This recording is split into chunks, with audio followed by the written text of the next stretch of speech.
بسم اللہ الرحمن الرحیم۔ السلام علیکم۔ آج میں آپ کے لیے حضرت نوح علیہ السلام کی بد دعائیں اور حیران کن واقعات پیش کرنے جا رہا ہوں۔ دوستوں سے گزارش ہے کہ جنہوں نے ابھی تک KOH TV چینل کو سبسکرائب نہیں کیا، سبسکرائب کر لیں، ویڈیو کو دوستوں میں شیئر کریں۔ حضرت نوح علیہ السلام سے خطاب باری تعالیٰ ہوا، وَاصْنَعِ الْفُلْکَ، آپ کشتی تیار کریں۔ تب نوح علیہ السلام نے دریافت فرمایا، الہی کشتی فلک کیا چیز ہے؟ خطاب باری ہوا کہ وہ مکان جو پانی پر چلتا ہے۔ نوح علیہ السلام نے دوبارہ عرض کیا کہ کون سا پانی؟ خطاب باری تعالیٰ ہوا، جس کو ہم نازل کریں گے اور اس میں کافر غرق ہو جائیں گے۔ یہ کافر مردے ہیں اور مردوں کو غسل دیا جاتا ہے، اور میں جو چاہوں اس پر قدرت رکھتا ہوں۔ نوح علیہ السلام نے عرض کیا کہ اس کے لیے لکڑی کہاں سے دستیاب ہوگی؟ حکم الہی ہوا کہ درخت لگاؤ۔ الغرض جناب جبریل نے چند شاخیں ساج کی لا کر دیں، ان کو نوح علیہ السلام نے زمین میں لگایا۔ 40 سال کے عرصہ میں وہ تناور درخت بن گئے۔ نوح علیہ السلام نے درخت کی لکڑی کو کاٹ کر اپنے بیٹوں سے مل کر 6 افراد نے کشتی بنائی۔ ابن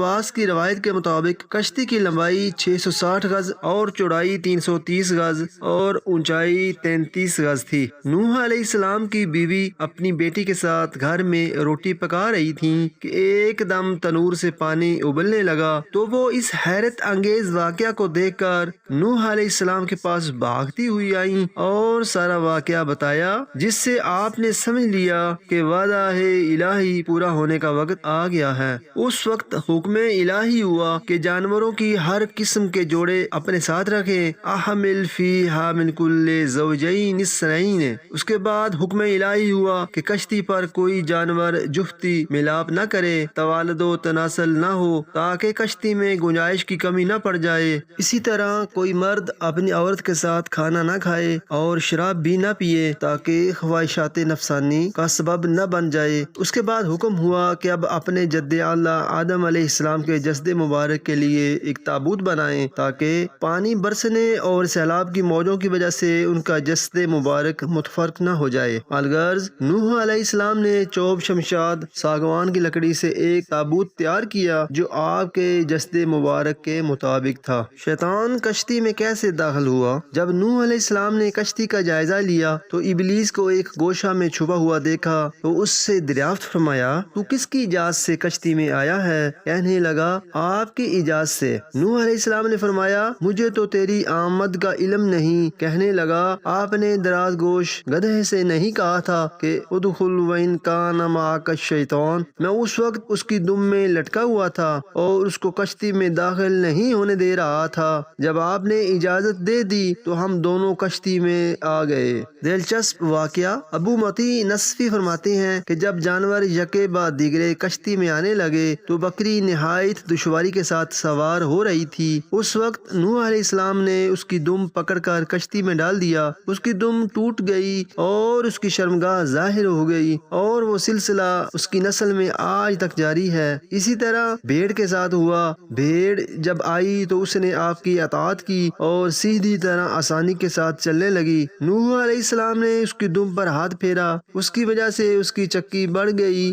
اور شرمگاہ چھپ گئی۔ یہ واقعہ مطیع و فرمانبردار لوگوں کے لیے بشارت اور نافرمانوں کے لیے عبرت کا مقام ہے۔ ایک اور حیران کن واقعہ، عذاب الہی کے وقت حضرت نوح علیہ السلام کی کشتی میں ہر قسم کی نسل کے جوڑوں کے سوار ہونے کی وجہ سے نجاست و غلاظت سے سخت بدبو اور سڑاند آنے لگی، جس کے نتیجہ میں بیماری پھیل گئی۔ نوح علیہ السلام نے بارگاہ الہی میں معاملہ عرض کیا۔ خطاب الہی ہوا کہ ہاتھی دم پر ہاتھ پھیر کر ہماری قدرت کا مشاہدہ کرو۔ نوح علیہ السلام نے حکم الہی پر عمل کیا۔ ہاتھ پھیرتے ہی ہاتھی کی دم سے خنزیر کا جوڑا برآمد ہوا اور فوراً ہی کشتی کا گند میل کھانا شروع کر دیا اور اس نے تمام غلاظت ختم کر دی، اور اہل کشتی نے اس مصیبت سے نجات حاصل کی۔ ابلیس کشتی میں بھی اپنی ریشہ دوانیوں سے باز نہ آیا۔ اس نے خنزیر کے منہ پر ہاتھ پھیرا اور اس کی ناک سے ایک جوڑا چوہے کا نکلا۔ ناظرین، یہاں ایک بات قابل توجہ ہے، وہ یہ کہ اسی لیے تو چوہوں کا منہ خنزیر کی طرح لمبا ہوتا ہے۔ سب دوستوں سے گزارش ہے کہ جنہوں نے ابھی تک QH TV چینل کو سبسکرائب نہیں کیا سبسکرائب کر لیں، بیل آئیکن کو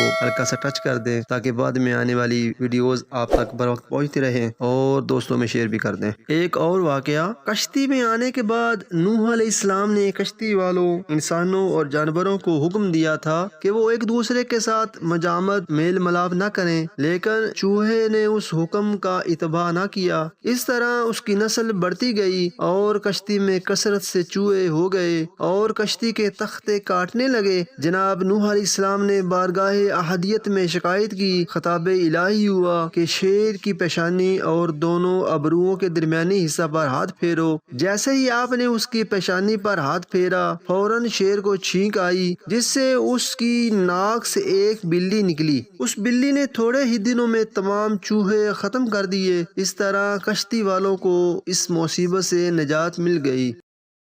ناظرین، امید ہے کہ آپ کی معلومات میں اضافہ ہوا ہوگا اور جانوروں کی عادات کا آپ کو پتہ چل چکا ہوگا، اور جانوروں کی جو حیران کن عادات نسل در نسل پائی جاتی ہیں ان کو جان کر آپ کے علم میں ضرور اضافہ ہوا ہوگا۔ اسی کے ساتھ ملتے ہیں نیکسٹ ویڈیو میں۔